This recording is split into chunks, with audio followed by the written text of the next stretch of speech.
അപ്പം നമ്മൾ അവിടുന്ന് ബസ് കയറി പാപവിനാശനത്തിൽ കയറി നേരെ ആകാശഗംഗ എന്ന് പറയുന്ന രണ്ടാമത്തെ സ്പോട്ടിൽ ഇറങ്ങിയിട്ടുണ്ട്.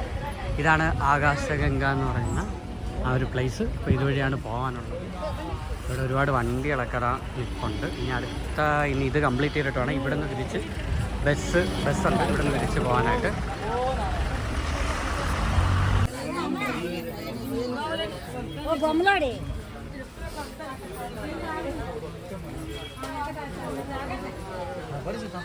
ആകാശഗംഗ, ആകാശത്തു നിന്ന് വരുന്ന ഗംഗ എന്ന കോൺസെപ്റ്റ് ആയിരിക്കും. ഒരു വെള്ളച്ചാട്ടവും കാര്യങ്ങളൊക്കെ ഉണ്ടെന്നാണ് പറയുന്നത്.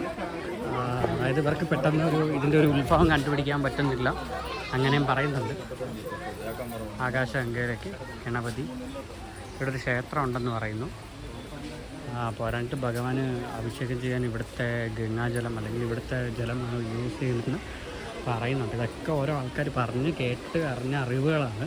ഇതൊക്കെ എത്ര ശതമാനം ഓതൻറ്റിക് ആണെന്ന് എനിക്കറിയില്ല. ഞാൻ ഫസ്റ്റ് ടൈമാണ് വന്നിട്ടുള്ളത്. അപ്പോൾ ഞാനിതെല്ലാം മനസ്സിലാക്കിയിട്ട് ഞാൻ നിങ്ങൾക്ക് എല്ലാം സമ്മറി ആയിട്ട് ലാസ്റ്റ് കൺക്ലൂഡ് ചെയ്യും. അപ്പോൾ നമുക്ക് സ്ഥലം എക്സ്പ്ലോർ ചെയ്യാം എങ്ങനെയുണ്ടോ.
ആകാശഗംഗയുടെ കഥ അല്ലെങ്കിൽ സ്റ്റോറി എന്ന് പറയുന്നത്, ഈ ഒരു സ്ഥലത്ത് ശ്രീ വൈഷ്ണവ ആചാര്യ പെരിയ തിരുമല നമ്പി എന്ന് പറയുന്ന ഒരു പൂജാരി ഉണ്ടായിരുന്നു. അദ്ദേഹമാണ് ഡെയിലി ഈ ഒരു വെങ്കടേശ്വര ഭഗവാന് അഭിഷേകവും കാര്യങ്ങളൊക്കെ ചെയ്തുകൊണ്ടിരുന്നത്. അപ്പോൾ അദ്ദേഹം വെള്ളം എവിടുന്ന് കൊണ്ടുവരും എന്ന് പറഞ്ഞാൽ പാപവിനാശനം, നമ്മൾ കുറച്ച് മുമ്പേ പോയ പാപവിനാശനം എന്ന് പറയുന്ന വാട്ടർഫാൾസ്, അവിടെ നിന്നാണ് വെള്ളം ഭഗവാന് വേണ്ടി തിരിച്ച് ഇങ്ങോട്ട് കൊണ്ടുവരുന്നത്. അപ്പോൾ അങ്ങനെ കൊണ്ടുവരുന്ന സമയത്ത് അദ്ദേഹത്തിന് നല്ല വയസ്സായ സമയത്ത് അദ്ദേഹം നടക്കാനൊന്നും ആവത്തില്ലായിരുന്നു.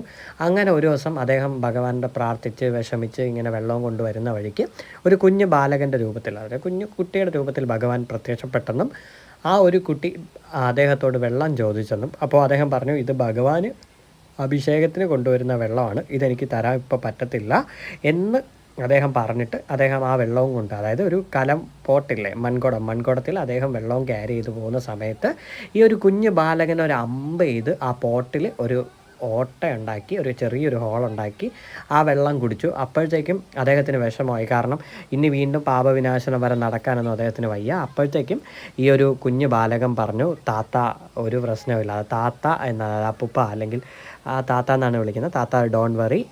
എന്നിട്ട് ഈ ഒരു കയ്യിലുണ്ടായിരുന്ന ആരോ വച്ചിട്ട് ആ ഒരു കുഞ്ഞു ബാലകൻ അവിടെ അമ്പ് ചെയ്ത് ആകാശഗംഗയെ കൊണ്ടുവന്നെന്നും ആ ഒരു ആകാശഗംഗ വെച്ച് തനിക്ക് ഡെയിലി അഭിഷേകം ചെയ്താൽ മതിയെന്നും പറഞ്ഞു. അങ്ങനെ ആ ഒരു കുഞ്ഞു ബാലകൻ സ്വാമിയാണെന്ന്, വെങ്കടേശ്വര സ്വാമിയാണെന്ന് മനസ്സിലാക്കി അദ്ദേഹം അവിടുന്ന് അപ്രത്യക്ഷമാവുകയും ചെയ്തു. അപ്പോൾ ഇതാണ് ഈ ഒരു ആകാശഗംഗയുടെ കഥ.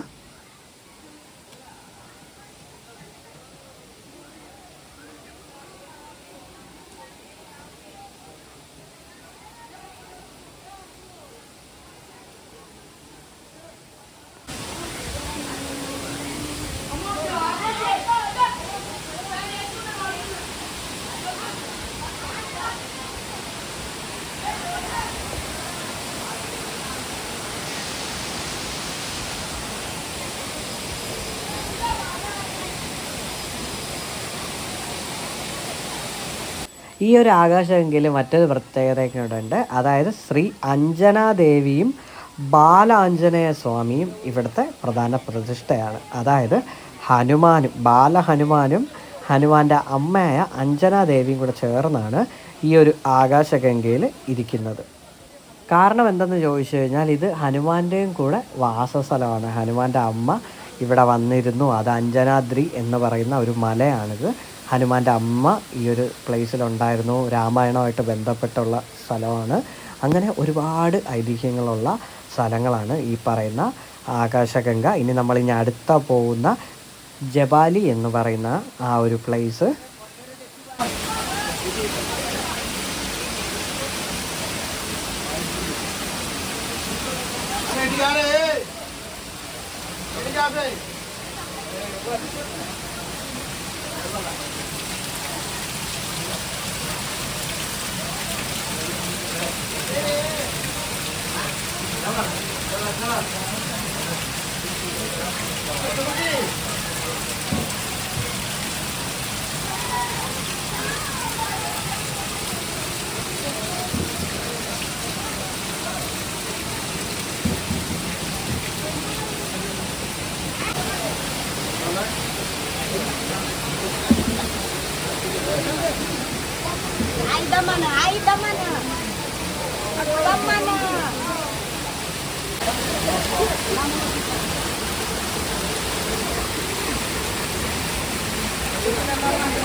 അപ്പോൾ ഇതുവരെ വന്നതിൽ എൻ്റെ ഫേവറേറ്റ് സ്പോട്ടാണ് ഈ ഒരു ആകാശഗംഗ എന്ന് പറയുന്നത്.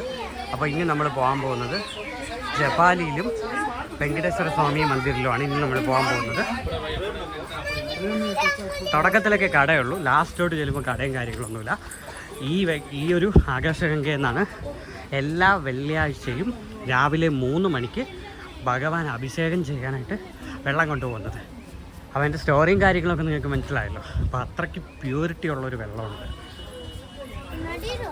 അപ്പോൾ പ്രത്യേകിച്ച് നിങ്ങൾ തിരുപ്പതി അല്ലെങ്കിൽ തിരുമല വരുവാണെങ്കിൽ നിങ്ങൾ മസ്റ്റായിട്ട് ഈ ഒരു ആകാശഗംഗ വിസിറ്റ് ചെയ്യാൻ ശ്രദ്ധിക്കുക. ഓക്കെ.